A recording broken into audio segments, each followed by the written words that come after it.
ស្ដីអ្នកទាំងអស់គ្នាឥឡូវនេះយើងមកដឹងអំពីរបៀបលេងអុកខ្មែរទាំងអស់គ្នាចឹងគឺជាដំបូងគឺអ្នកទាំងអស់គ្នាត្រូវរៀបកូនជាមុនសិននៅខាងគៀនគឺជាទូកបន្តមកគឺជាសេះបន្តមកគឺជាគោហើយនៅខាងឆ្វេងដៃនេះគឺជាស្ដេចសម្រាប់ខាងស្ដាំដៃគឺជានាងហើយត្រីគឺអ្នកទាំងអស់គ្នាត្រូវរៀបរំលងមួយក្រឡាគឺក្រឡាទី3បែបនេះអញ្ចឹងឥឡូវនេះយើងមកដឹងអំពីរបៀបដើរទាំងអស់គ្នាអញ្ចឹងនេះមានឈ្មោះថាត្រីគឺវាអាចដើរទៅមុខត្រង់ហើយវាមិនអាចថយក្រោយបានទេប្រសិនវាដើរដល់ក្រឡាទី3គឺវាត្រូវបកហើយសម្រាប់រាល់ត្រីបកគឺវាអាចដើរខ្វែងស្ដាំឆ្វេងក្រោយឆ្វេងនិងក្រោយស្ដាំចំពោះការស៊ីរបស់ត្រីគឺវាអាចស៊ីខ្វែងស្ដាំក៏បានឆ្វេងក៏បាន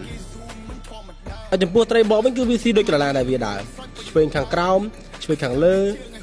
ស្ដាំខាងលើនិងស្ដាំខាងក្រោមគឺវាស៊ីខ្វែងដូចក្រឡាដែលវាដើរដែរហើយនេះមានឈ្មោះថាទូកគឺវាអាចដើរត្រង់ទៅមុខត្រង់មកក្រោយត្រង់ទៅឆ្វេងឬត្រង់ទៅស្ដាំហើយចំពោះការស៊ីរបស់ទូកគឺវាអាចស៊ីទៅត្រង់ខាងមុខក៏បានត្រង់ខាងឆ្វេងក៏បានឬក៏ត្រង់ខាងស្ដាំក៏បានហើយនេះមានឈ្មោះថាសេះគឺវាដើរបាន6ក្រឡាខ្វែងគឺវាដើរទៅមុខក៏បានដើរមកចំហៀងក៏បានឲ្យតែ6ក្រឡាខ្វែងមកក្រោមក៏បានហើយមកក្រោមខាងស្ដាំក៏បានហើយចំពោះការស៊ីគឺដូចគ្នាគឺវាស៊ីដូចក្រឡាដែលវាដើរ